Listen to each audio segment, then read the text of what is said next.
What's up, y'all? Entropy here. Welcome back to Freeport Tech Dynasty. And this week, it is our Season 1 finale, the final regular season game of the season. And of course, with our 2-9 record, it will be our final game of the season as well.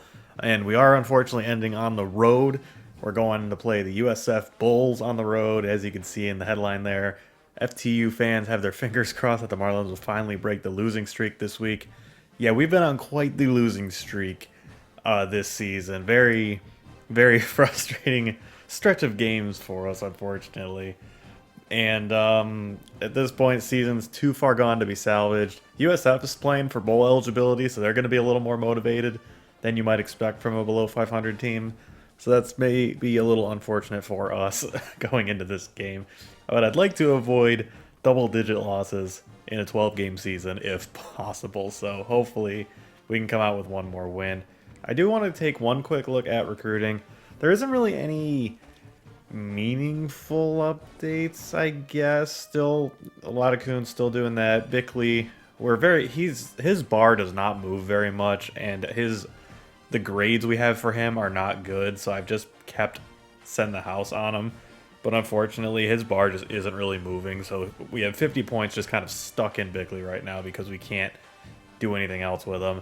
I added this other running back, Cliff Terrell, to the board. I've only been able to scout him a little bit because I don't have the running back scouting thing in the coach upgrades, but he looks pretty promising. 81 change of direction is good, 90 acceleration is very good. And if that speed is anywhere north of like 85 probably, then this dude could be really nice for us. So don't have a scholarship extended to him yet. I probably could if I really wanted to.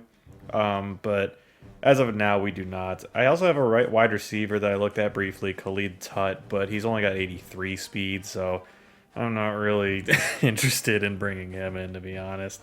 And then we still are going after LeCount. We're now his top guy. I don't know if we were his top guy before or not. I don't remember. But we're the only team that's offered him a scholarship, and we're sending the house. So there we are with that. Esposito still doing well. Tim Whiteheart, I haven't done anything else aside offer him that one scholarship, but he's still there. McCants still leading for him, so that's good. He just reached his top 5, so we changed to a hard sell pitch on him. Hopefully we can get him. It's going to be a tough land with these Power 4 schools after him. And if Texas A&M comes in, we're screwed because they have that level 5 pipeline there, so that wouldn't bode well for us. Dimitri Dunsmore, we're apparently the only school that's offered him a scholarship. We're still not his top school yet, so hopefully that changes. Kafka, still locked out due to playing style, so I don't know what that's going to mean for him down the road. But we are leading for Ostergaard, so that is helpful. I didn't realize we had actually got to the top 5 with him. Let's see what pitch might work for him. Grades aren't very good on that one. And this is always kind of a pain to try and figure out the ideal pitch. Unfortunately, it looks like it isn't this one. So it looks like it has to be this one, and our grades are not good for that one. So I think I'm going to actually just stay with send the house on him. I was hoping if we could get a match, we could get 10 more points, and I might be able to do something with it in terms of scouting. But no such luck. And then one other guy, Stephon Thorne. I haven't looked at him at all, but our cornerback room is going to need some help, and I added this guy. I might have even added this guy like a week or two ago. I don't really remember, but I haven't had any points to scout him yet, so don't have anything to report there. But I'd like to at some point, and I mean, this episode will serve as like the season 1 wrap up as well. So I don't know how many more weeks past this week we're going to be able to actually do any recruiting because I know it locks you out at some point. But if that's the case, then he's a guy I'd like to look into at some point. But we got to get some points freed up. I mean, we have no free points right now. They're all going into various dudes. We have a bunch of Bickley, we've had 50 going into him forever. McCants we're trying to get now. Ostergaard, Esposito. We already have all our points tied up in kind of more urgent recruits, so we don't have a ton to play around with necessarily. But we will get some back because I did do some scouting off camera this week, so that's nice at least. But yeah, I don't know how much we're gonna get this for the next couple of weeks or whatever, but this episode will go through the end of the actual college football season, which means all the way through the national championship game. So we'll at least get that far in this episode, and however many weeks we get to recruit, we will do that. Our final uniform set of the year is going to be the white helmet with the white jersey, and we're going to go blue pants. Ooh, check out that marching band making the bull logo across the field. Welcome, of course, to Raymond James Stadium, as you see in the back, which is home of the Tampa Bay Buccaneers and the USF Bulls. And there are the fans throwing up the bull, the bull hand signals, I guess. And here come the Bulls playing for bowl eligibility today, while the visiting Freeport Tech Marlins are just playing to save face, I guess, and try and get one more win to end their year. We have one conference win, one FBS win if you want to be super technical, because the other win was against an FCS school. So yeah, it's been a rough season for us, and this will be the end of it for us. And we're starting with the ball, which is not what I picked, so that's great. Coach Ropy locked in, firing up the team, getting his quarterback Kentrell Stokes, who was deemed the starter in, I believe, the Memphis game was his first game as the starter. And he did also play quite a bit as well in the game that we won against Navy, because McAllister got hurt, like, I don't know, maybe first or second drive of the game. So he was a huge part of the reason we won that game, as Jalen Brooks gets us started with a rush for 7. So hopefully Stokes can, lead us to one more win here. Rolling out, and there wasn't anywhere to throw it. I tried to get the first down with my legs, but didn't get there, so it's going to be 3rd and 4. I like Dalton, and Dalton likes it. It's a first down for the Marlins, and our first drive of the game will not be a 3-and-out. Boy, a whole lot of wear and tear for these guys. I guess it's been a pretty grueling season for the team on the whole, but it sucks to see that many guys kind of fighting through some injuries here, as Stokes scrambles ahead for 7. Read option, keeper for Stokes. Gets ahead, probably should have slid, but he seems to be okay, so that's good. Travis Miller in the ball game for the Marlins at tailback, next to Stokes, and kind of gets his legs swept from underneath them. It's going to be 2nd and 11. Excuse me, don't know what that was. A little touch pass to Montgomery. The edge gets sealed off, and it's going to be a nice gain for Montgomery. Makes it 3rd and much more manageable. Going to be 3rd and 4.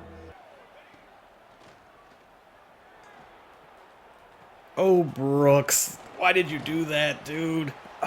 He kind of came way too far back, and it's going to be 4th down. And yeah, I agree with the OC. We're going to go for this. While it's a blessing to be using a quarterback that, has the ability to run around, it's a little bit of a curse, because I'm actually going to bring in a different lineman at that spot. It's also a curse because I kind of end up rolling out unnecessarily and it gets me into trouble. But that time, hold strong in the pocket, and it's a 3rd or 4th down conversion for Shane Wallace. Gosh dang, everybody's got wear and tear all of a sudden. I mean, I feel like I've been checking it periodically during games. I haven't noticed anything too bad, but yeesh, I mean, the team's going through it right now. As Stokes just missed Tanner Brooks wide open in the flat, as our center, Rashad Coleman, injured on the play. Brooks with the carry, cuts back inside. Fighting ahead still, makes it 3rd and 7. And yeah, we'll just bring in the backup center.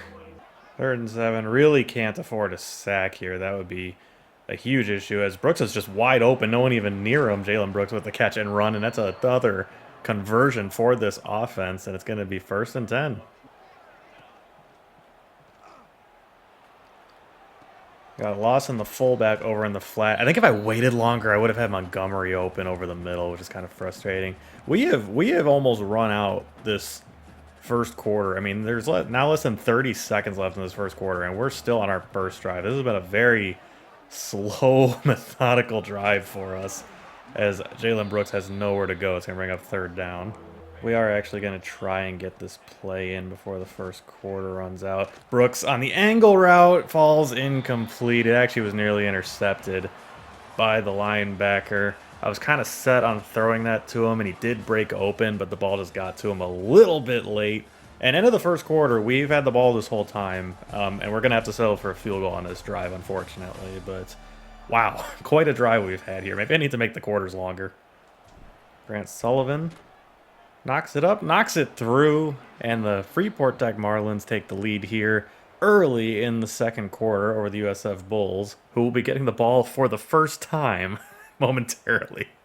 Byram Brown, if you know college football, you know that name. This dude I expect to be a problem for us today. Play action on the first play of the drive. Brown looking, and that really should have been intercepted. He's lucky that was Landon Briggs and not a defensive back. I don't know why he threw that. That guy was not open. Throwing again. Underneath. Has the receiver. It's going to be 3rd and 5. Landon Briggs with the tackle, and here comes some no huddle. Snap. Brown looking. Got his receiver underneath again. Brewer makes a tackle, but they do get a first down, and here comes the tempo. Handoff this time. Can we make the play? This time we are all over that. A number of Marlins pile on, and Jaheim Bennett, unfortunately, injured on the play, which sucks. He's one of our better front 4 defenders. It's a read option keeper for Brown, and he actually absorbed that hit from the safety. Why am I forgetting his name? It's Keyshawn Thomas. I don't know how I forgot that. And they're just going to try and run something quick, and it's going to be completed again over the middle. I tried to run man so I could send an extra blitzer, and it's a huge gain for the Bulls. And Darius Holmes, one of our linebackers, injured on the play. We've had a lot of injuries already in this first half. USF now on the right side of the 50-yard line. It's another keeper for Brown. This time we're a little more ready for it, and we hold him to a gain of 2. Looks like our defenders took a while to even, get set. And Brown's going to go down. A loss of 7 on the sack. Wyatt Foster coming off the edge and bringing him down. It's going to be 3rd and 15. 3rd and forever. Come on, defense. We got to get off the field here. They run a little RPO to the receiver. And, oh, my gosh. Do not push him ahead for the first down. What is wrong with you? We're going to bring in the backup. And I cannot believe they're not going for this. They're settling for the field goal. Kick is up, and the kick is good. USF successfully ties it up on their first drive of the game. I cannot believe that we almost actually gave up that 3rd and 15 conversion. That's insane. Oh, Barnes has a seam. Can he go? He cannot, but gosh dang it, he had it. There was a lane for a touchdown there, and he just wasn't fast enough. Play action on the first play of this drive. I want Wallace. We're going to give him a chance. And that is some good coverage by number 1. I'm wary of trying to run the option too often, just knowing that wear and tear is having an impact on this team, but I can't go away from it entirely. Because if we have Stokes as our quarterback, we have to be able to use his leg as a threat. Otherwise, what's the point? That was a good run from Brooks, so that's going to bring up 3rd and 2. USF brings 5. It looks like we're going to try and get it to Hayes. He had it for a second, and it's stripped out. The pass rush just got in there really quickly, and we're going to have to punt it away.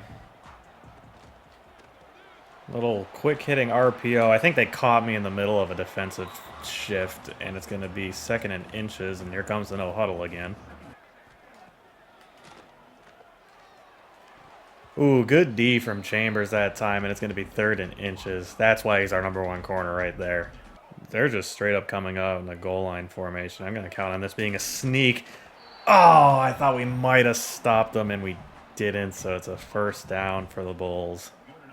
USF plays with these wide, I think it's wide splits is the term for it, and it's hard to play defense against because we don't have the guys.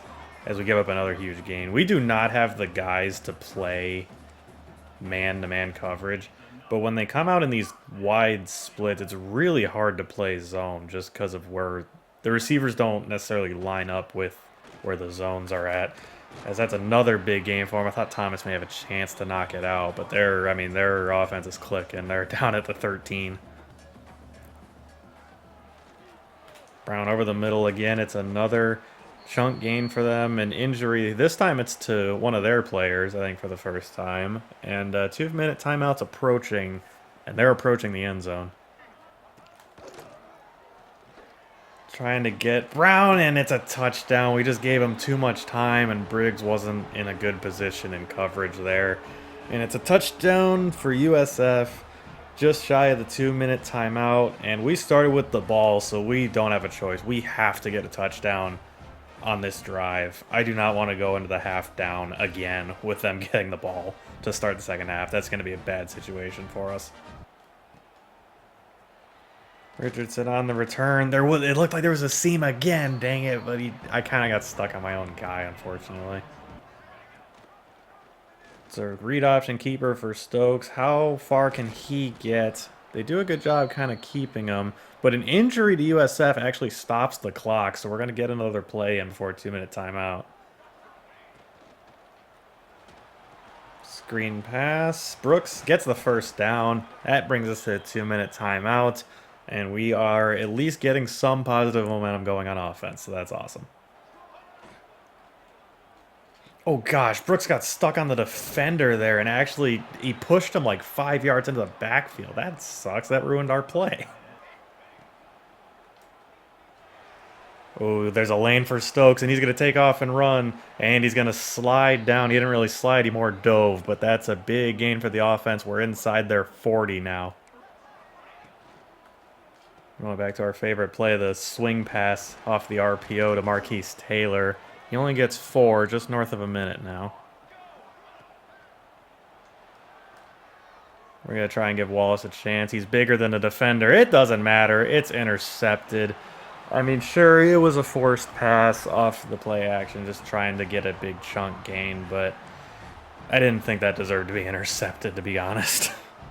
Now the script is flipped because USF, armed with 3 timeouts and just under a minute on the clock, they can now be aggressive and try and score before the end of the half. That wasn't a very aggressive play call, but they do call timeout. Brown looking, throws it short, and it's going to be a first down that will stop the clock. They're not going to go no huddle, though, interestingly enough. They actually ran the ball. It's interesting. And Wyatt Foster pushed them forward for a first down, which allowed the clock to stop. They have not opted to use their last, and as I say it now, they called their last. They wasted like 15 seconds before they finally decided to call that. 21 seconds left, no timeouts. We'll see what USF tries to do here. They're going to do a quick hitter to the tight end. I whiffed on the tackle completely. That will allow the clock to stop. And are they just going to come out and try a Hail Mary? Okay, no, they're gonna run out of time. Some poor clock management from USF. Not the first time we've seen that in this series. I don't know if that's a game problem or if that's like a coach issue. Like the coach is a low rated overall, so he just doesn't use his time well. I don't know. But ultimately, we are going into the half down 10-3, which is far from ideal, seeing as we've been behind all year and almost never been able to actually come back and win any games. Plus, USF starting with the ball. So we're going to need a big stop from the defense to start out the half. Start of the second half, Byron Brown back on the field for USF as they're trying to keep their momentum going. Deion Carter actually missed that tackle and allowed the receiver to get a few more yards. That sucks. It's a handoff, and the blocking up front is just incredible. And they're able to get a nice chunk gain. Deep down the left sideline, it's caught. Coverage was not great. It kind of was right between 2 different zones, and it doesn't seem to matter what I call. The receiver is going to be getting open, unfortunately. They have gashed us through the air on their last drive, and now to start this one off as well. It's a quick hitter to the receiver. Briggs isn't fast enough to trip him up.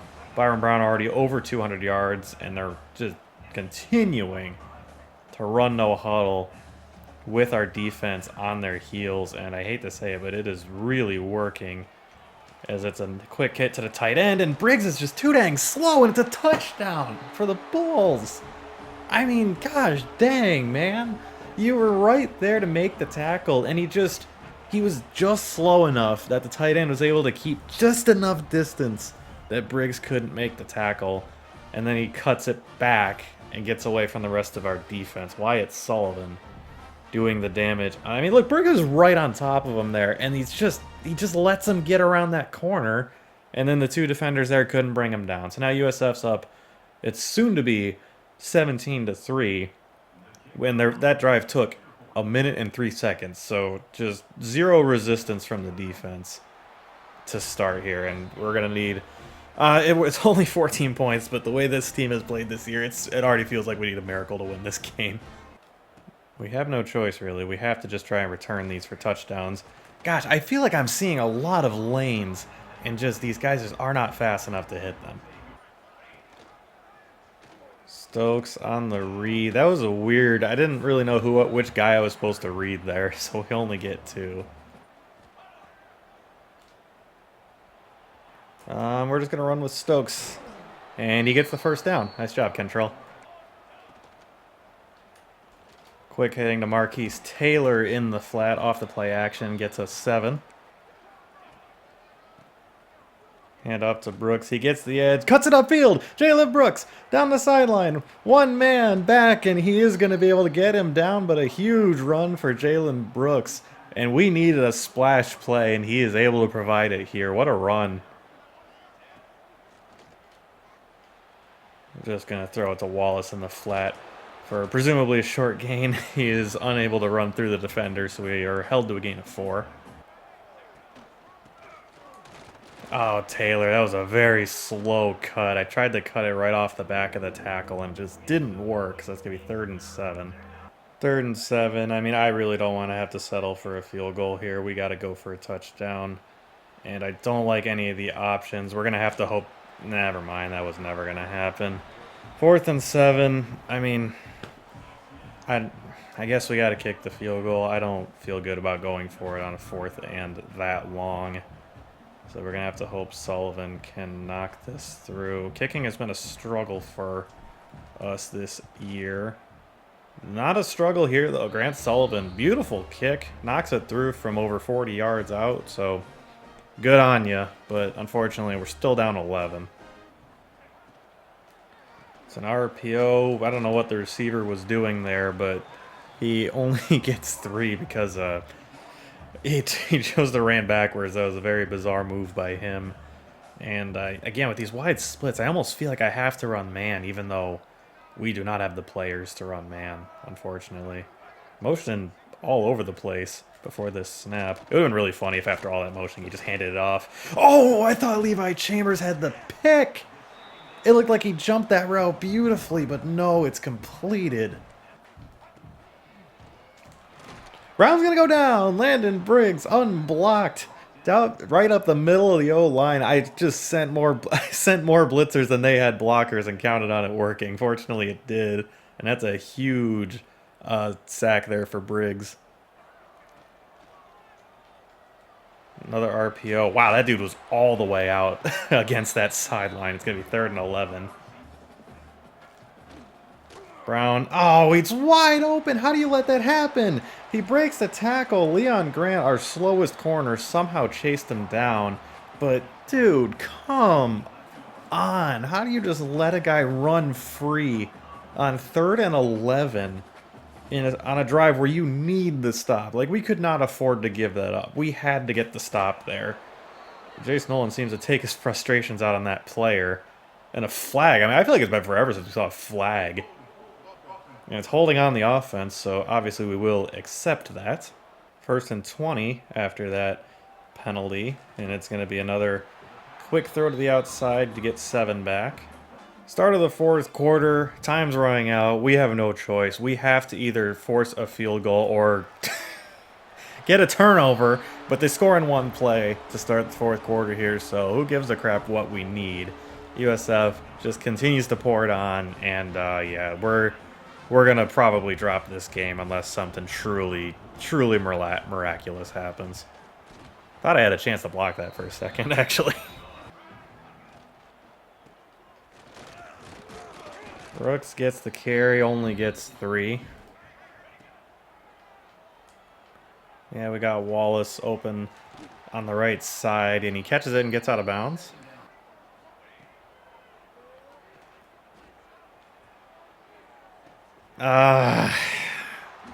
I figured I'd just give Hayes a chance. We needed something crazy to happen, and I was hoping maybe we'd be able to sneak it by that safety, but he was ready for it and intercepts it. Handoff for the running back. Landon Briggs gets shaken out of his shoes, and it's a gain of 5 before Brewer could bring him down. Another handoff. Briggs forces him down. 3rd and 2.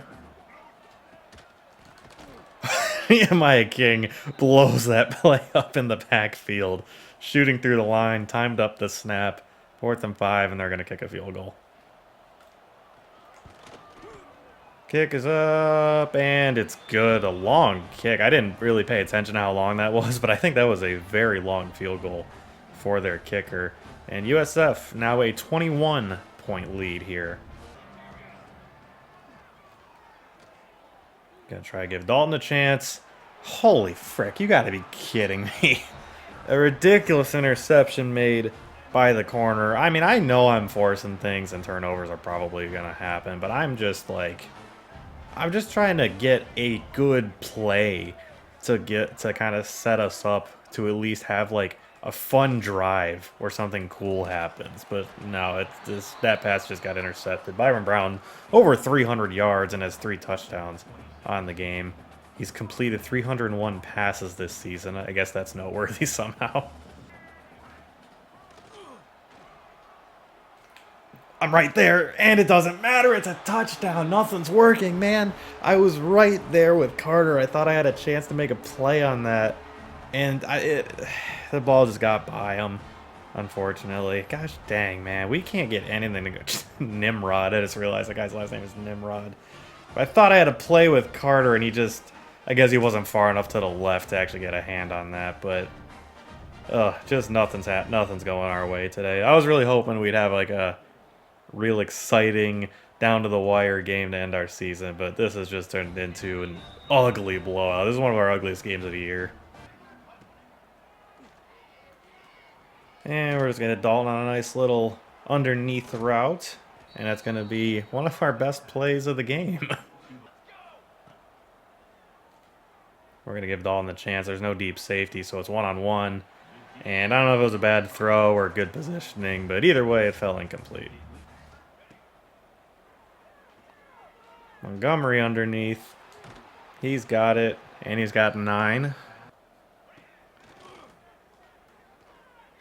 Oh my gosh, I just threw that hoping the corner or the linebacker or whoever that was wasn't going to turn around.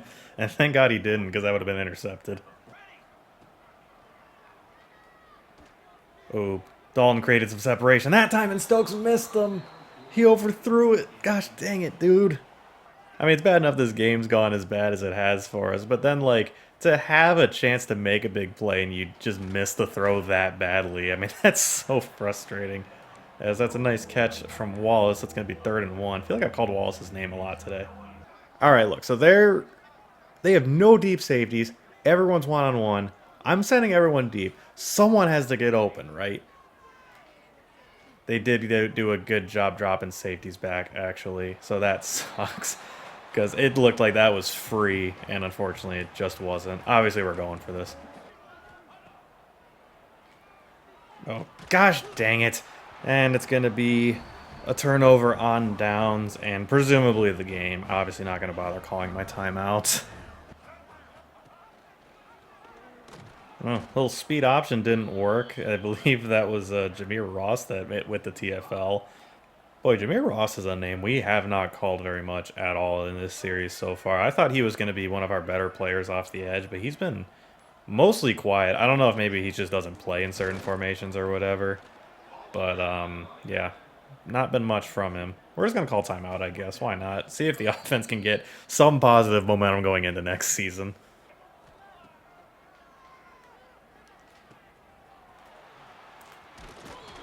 Oh, nice run there from Hayes. I wasn't expecting that play to be much. As apparently Levi Chambers got hurt on the punt return, I guess. Montgomery, the man in motion. I mean, they're sending 3 and dropping 8. As that was... that was just bad. That was bad all around. Oh, yippee. They're going to tell me about Levi Chambers getting hurt for the rest of the game now.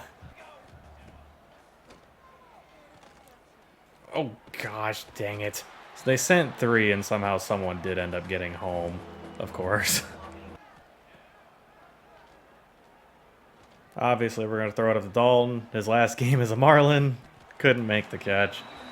And it's 4th and 20. Levi Chambers is still hurt. And yeah, obviously we're just going to throw up one more because I'm not ending the season punting the ball. No, thank you. We'll be going out like champs, chucking up a prayer that won't get answered. As we just throw it up to Dalton again. And it's batted down. 2 seconds left. USF will presumably just take the knee here. Yes, they will. And that is going to do it for this game and for this season. Byron Brown takes the snap, takes a knee, and that's it. USF earns their bowl eligibility, gets their 6th win of the year in an absolute blowout over the Freeport Tech Marlins.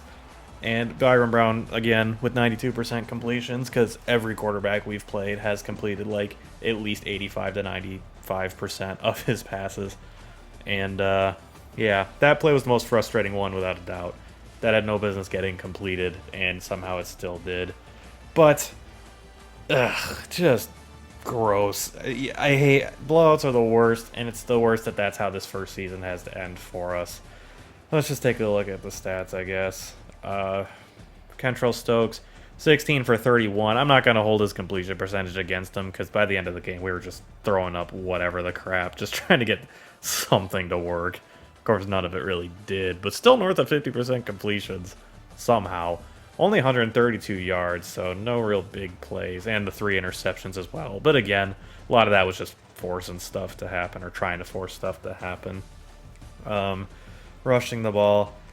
Jalen Brooks, leading rusher, only had 6 carries. Boy, we really did have to abandon the run, didn't we?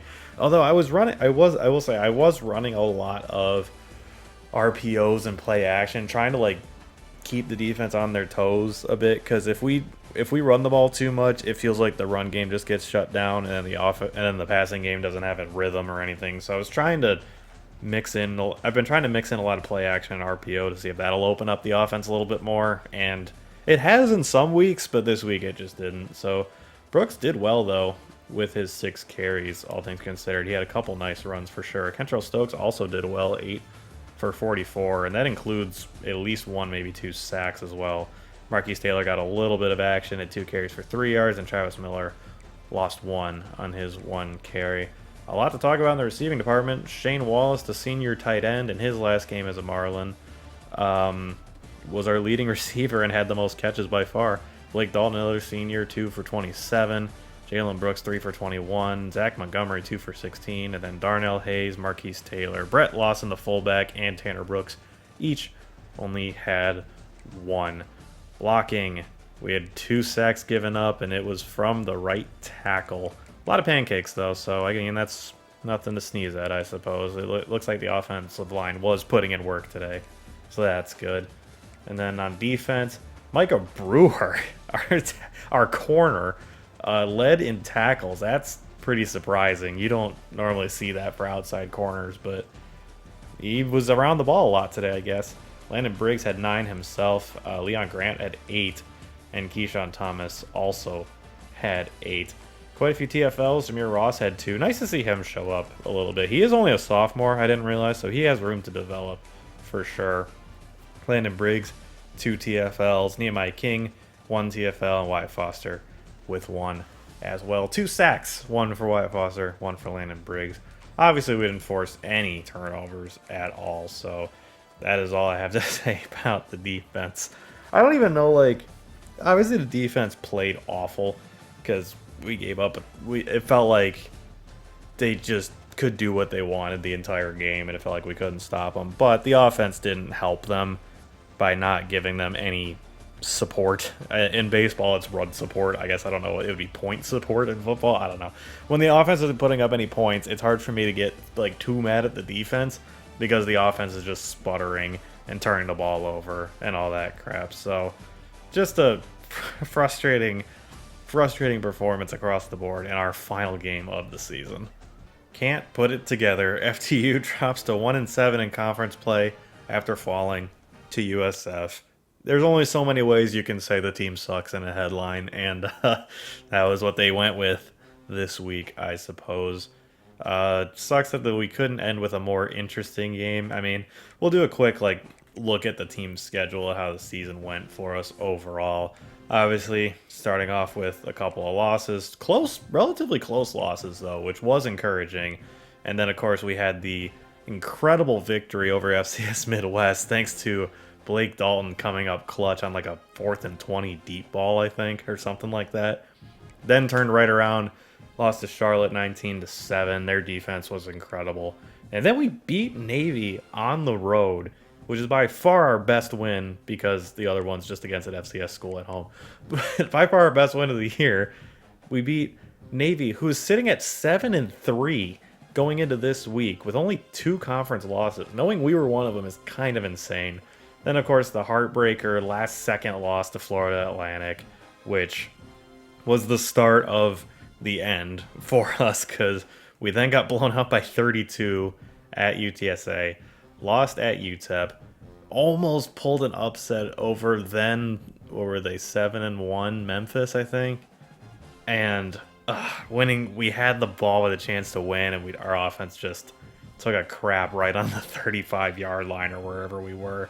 So, not good there. But Memphis is way better than us. So, like, none of these losses inherently are like, oh my gosh, I can't believe we lost that game. It's just like, man, we were in so many of them, and we just couldn't pull it out. UAB game, another frustrating one. North Texas, we lost by 1 because we had to keep settling for field goals. And I think that was also the game when there was where like Stokes threw the ball and there was a touchdown to be had. And I couldn't tell if Stokes overthrew him or if the receiver like didn't reach for it or something like that, and that would have been a touchdown to give us the lead. So like just and then this week just bad performance. Definitely it was probably our worst performance of the year outside of the UTSA game. I mean, it's one of those two because those are the ones we lost by multiple scores like that.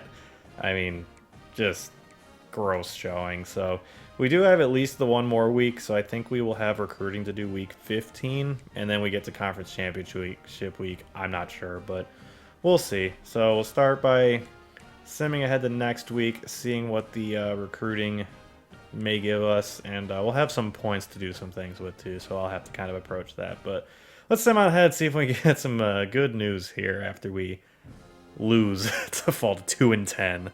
No commitments, but some updates here. So Esposito has reached his top 3, and look at that. Air Force has decided they want in on the action.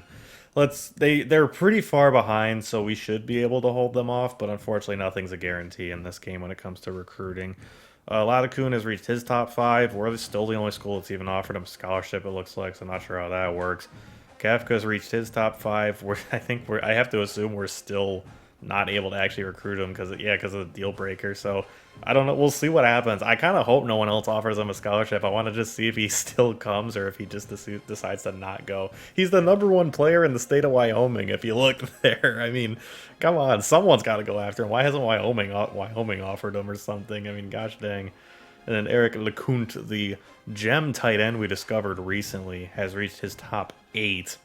So he's a ways away from actually like committing, but I do know that like at the end of like the recruiting period, which is like after the transfer portal and everything, I think everyone will just commit to their top school. So as long as no one else goes after him, we should get him, I guess, but I don't know. We'll see. Oh no, Virginia has actually jumped in on Cliff Terrell, this running back we were just looking at. Is that a team I think we can beat out? They only have the level 1 pipeline tier. Oof, I don't know. I really don't. Let's see what else is happening. So LeCounte we knew about. Esposito we're looking good for. Hopefully we keep him. What are we doing? How are we looking for McCants? We're still got the lead. And it doesn't look like these Power 4 schools are going to be gaining a ton of ground on us, or any ground at all in some instances. So maybe we can land them? Maybe. We'll see. Where are we at with Dunsmore? Oh, holy crap. Here come 3 other schools with scholarship offers now. So we got to keep pouring it on for him if we want to land him. Still locked out of Kafka. Still the only one going after Ostergaard. None of those guys. I'll scout this corner because I do want to do that. See if he could be 60 zone coverage isn't great at all. I forgot I didn't have the coaching upgrade to fully scout corners either. This stuff all looks good, though. This looks 88 acceleration, 88 change of direction, 90 agility. I don't know what his man coverage is going to be. It doesn't look like it's going to be that great. His speed isn't going to be, like, top tier necessarily. But I think I'm going to offer him a scholarship just based on what I'm seeing. I like it. And I will throw a scholarship at Terrell as well, just to see if we can stay in that race. I don't know if we will necessarily be able to, but you never know, I guess. maybe we'll be able to stay in it or get into it, I guess, because Virginia is definitely the only school he's considering at this point. And then what do I want to do with these last 10? Do I want to just put it into scouting, or do I want to just... I'll do this. I'll put 5 into Thorn, 5 into Terrell, and then we'll just kind of see from there. I don't know if I want to take these 10 points out of Olautukun yet, but it probably wouldn't be the worst idea in the world. Maybe I'll do that. Maybe I'll take these 10 out of Olautukun for now, and then I'll add him into Terrell and see if we can get like any kind of gain on Virginia. We'll see. I don't know. I'm kind of scatterbrained right now in terms of what to do, because I don't have enough points to like actually go all in on any of these guys yet, because I've got so many dudes that need to commit still. But I don't want to just like not at the same time, you know, like so I'm trying to like put something into these guys to at least try and get some movement, but I'm not sure what the odds are of actually getting any movement, so maybe we'll leave it at this for now. What I might do is put 10 points into McCants in addition to the hard sell. That might not be the worst idea in the world, but we'll see what we can get with Terrell, and we'll just we'll sim on ahead to next week and see if any recruiting actually happens or not, because I'm just not really sure. I really can't remember. Once again, no commitments, but we do have some updates. So LeCounte has reached his top 5. Whiteheart has reached his top 8. Oh, Washington. Dunsmore has reached his top 8 as well. We are still the leader because we were the first one in on him, but that doesn't mean that we're in a good spot with Washington hot on our tail. And Stephon Thorne, we're now his number 1 because we were the first one to offer him a scholarship, I guess. As suspected, we don't have any recruiting to actually be able to do. We probably won't until the actual offseason at this point, so this might just consist of simming through the rest of the season. But I do see a managed staff, so let's take a look at that. Oh boy. Ooh. Okay, well, our D coordinator is not very good. He's a D, but our offensive coordinator is an F prestige. Maybe not the D court. I don't know if I want to fire both guys necessarily, but I'm gonna fire the offensive coordinator. There's no way that we could have a guy worse than, or we can't. There's no way. There's no one better than an F prestige out there that we could hire. So Vince Munch, I'm sorry, bro, you are fired. And let's see if we can get available next week. So we can't offer anybody this week, but yeah, I would like to pursue someone else. I wonder who's in the. Let's take a look at the schedule this week. So what are all the conference championships looking like? So the American, which is our conference, of course, it is Memphis versus Tulane. So Memphis did end up working their way to the top of the conference, going 10-2, a nice season for them. And Tulane went 9-3, 7-1 in conference play. So that's going to be a really good game, actually. And both ranked as well. So that's cool for the small conferences. SMU, Va-Tech, how about that in the ACC championship? Kansas State, BYU in the Big 12. Penn State, Michigan, go blue in the Big 10 championship game. Obviously, hope Michigan comes out on top there. Middle Tennessee, Sam Houston, Conference USA. Buffalo, Miami, Ohio in the MAC. Hawaii making the Mountain West championship game. How about that? That's awesome. Taking on number 16, Boise State, who is 10-2. Number 1 in the country, Texas A&M. 11-1 on the season, is taking on number 21 Tennessee in the SEC championship game. And look at the small schools getting ranked. 25 James Madison against 24 Arkansas State in the Sun Belt championship. This is a fantastic slate of games they got going. Oh, we got a commitment. Antonio Bickley, the running back from Montgomery, Alabama, has committed to Freeport Tech. Finally, we've been going after him a long time. And once we kind of bowed out of the Emmanuel Caesar, I think was his name, sweepstakes, Bickley was our number one target at the position, and he has committed, so that is awesome. Oh, we got another one too? Miguel Esposito has committed, so Air Force, too late to the party. And the 3-star right tackle from Spring, Texas commits to Freeport Tech. Another local kid coming to Freeport Tech. This is the way we improve the program. It starts locally. We got to bring in these guys from Texas. And it looks like we have a few other oh, Cliff Terrell, I see, has locked us out. And, oh, we got a coach level up? Sick. And we almost got another one the same week, which is awesome. So I'll have to go do that real quick, obviously. So 2 commits this week. Awesome. I wasn't expecting that necessarily. Let's see what else we got going on. Loris Segard has reached his top 3. It's us. It's only us right now, fortunately. Let's see if we can hold everyone else off. We're not going after any of these other guys. Cliff Terrell, despite the fact that we offered him a scholarship, he has locked us out of his top 8. Even though Virginia's the only school that offered him a scholarship. So that sucks, but I guess that's one less guy I have to worry about, like, scouting at this point.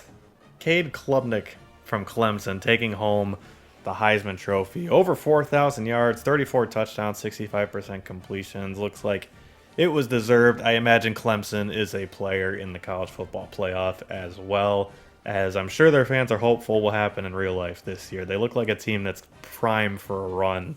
So we'll see if that goes according to plan for them. But congrats to Cade for bringing home the Heisman. A very interesting top 5 for the Heisman, actually. Omarion Miller, a receiver for Colorado, finished 2nd. And then Mekhi Hughes, a running back from Oregon. I think, is that the guy that transferred from Tulane? I think it is. That dude's a baller. I'm not surprised to see his name up here. And then how about Joey Aguilar, the replacement for Nico Yamalava after he left due to NIL dispute or whatever that whole thing was. One of the most insane stories of the offseason. But Aguilar, 4th place in the Heisman voting for Tennessee. Good for him. And Caden Salter, of course, the star from Liberty who transferred to Colorado, comes in 5th. Which makes sense. If the wide receiver for Colorado is in 2nd place, it makes sense that the quarterback for Colorado would also be up for consideration. We're actually being offered head coaching positions at other schools. Obviously, we're not taking them because we're committed to Freeport Tech, but that's kind of crazy that we're even being, like, considered. These are obviously bad teams. Akron's a 61, Kent State's a 64. Temple's a 69 overall, though. That's not, like, horrendously bad, and we're actually their top option. That's hilarious. I didn't think we were actually going to have any options for that. We are going to have, hopefully, some good options for our staff, though, as we need a new offensive coordinator. And let's see. Joe Moorhead? Holy crap, that would be a nice land if we could get him here.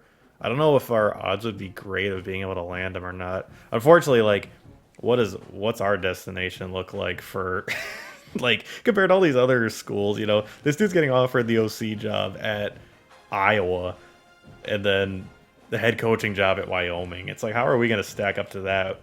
Joe Moore is being offered head coaching jobs, obviously, as well. I wonder what he looks like. So, oh, he's actually got the strategist unlocked, which is crazy. But I think it looks like his main thing is being a motivator. Or no, it is being a strategist, I think, according to the left. So, I mean, is it even worth trying to offer him? I can't imagine he's going to say yes. But honestly, I'm fascinated by this. I would love to offer him our OC position. So we are going to do this.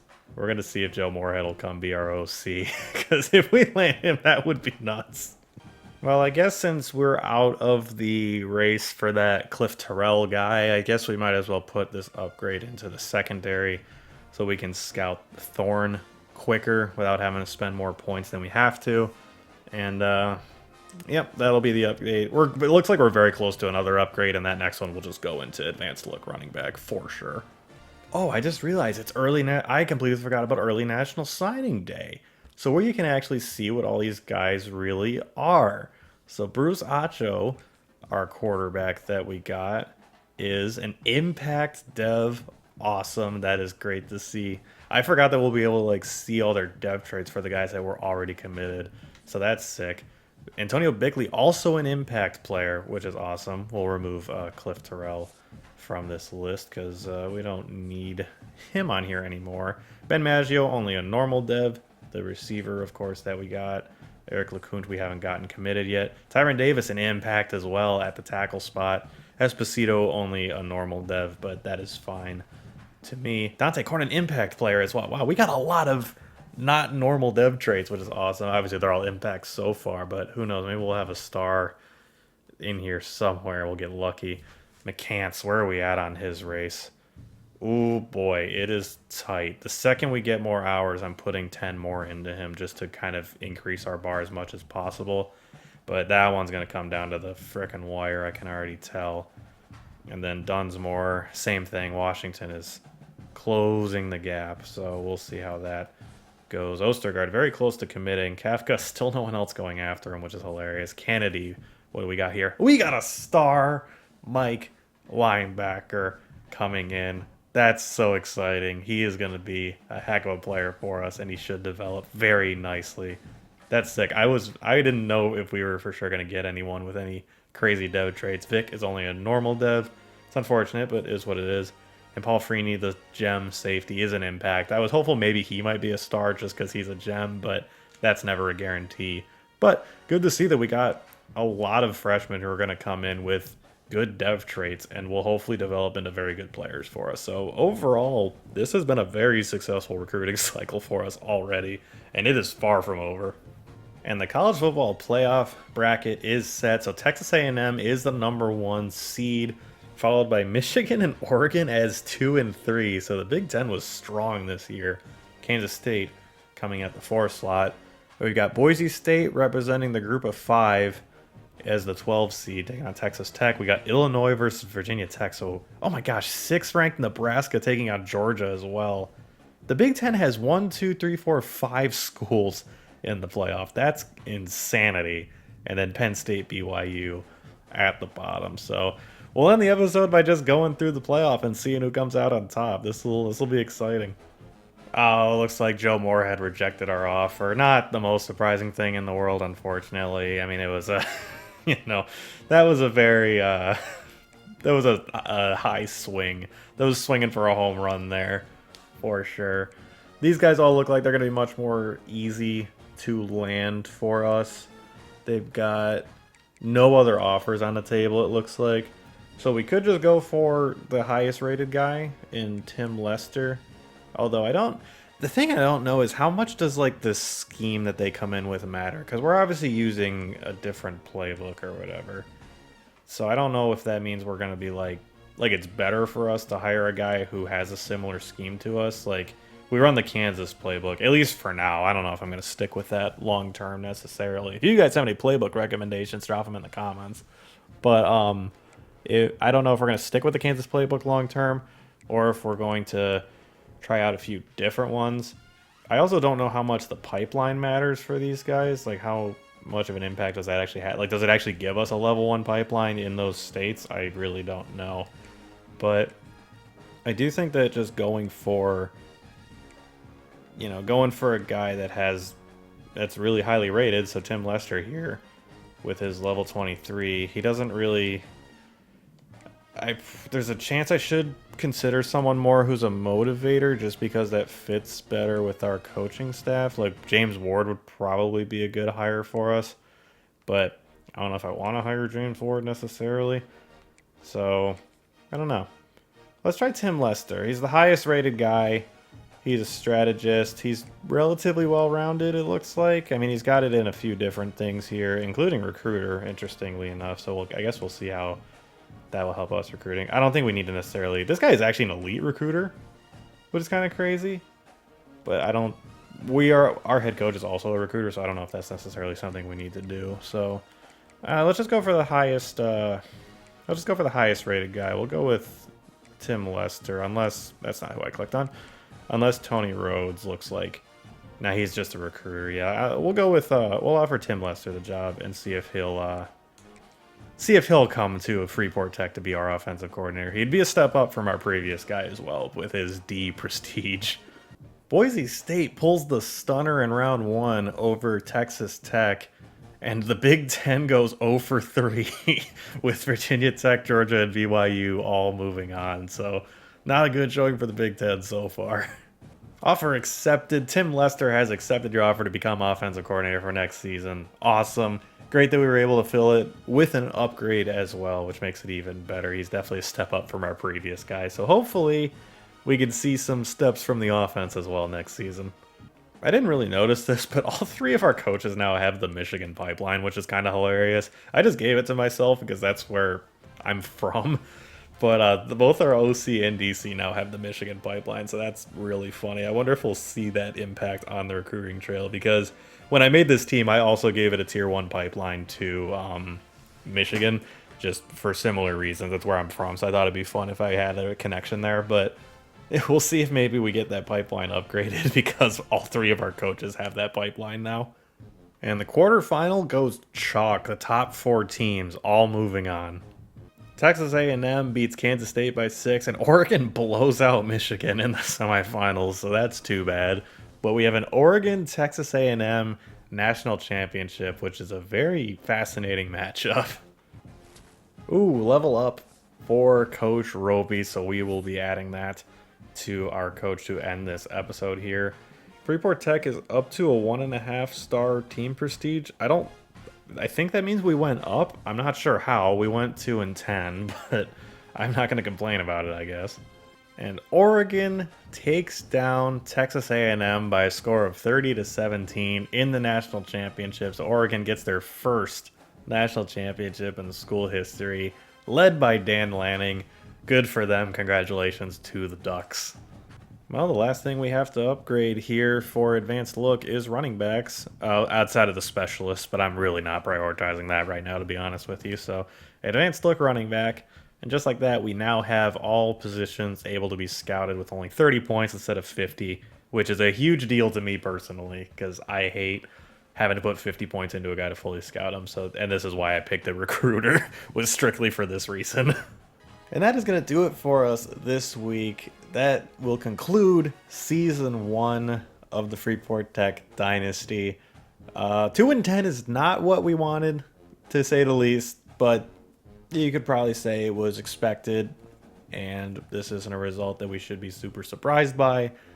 But it's still frustrating, especially how we lost some of the games this year. A lot of them felt very winnable, and we just couldn't take them home, you know. But looks like we have quite the recruiting class coming in already, and we're far from done. We're still going after a few freshmen, and then of course the transfer portal will be a huge deal for us. We'll see how much interest we get in the transfer portal, because I'm interested to see how much like the previous season is taken into account in terms of like starting interest, you know.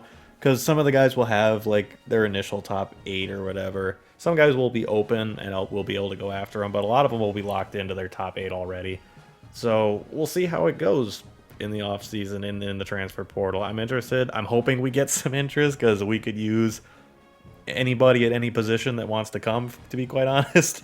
So I'm hopeful we'll be able to land some more difference makers in the transfer portal. But that will be for next week. The next episode will be just off-season stuff. It'll be a really fun episode, because we will say goodbye to the seniors, and we will say goodbye to a lot of transfers and fight to keep a few of them around.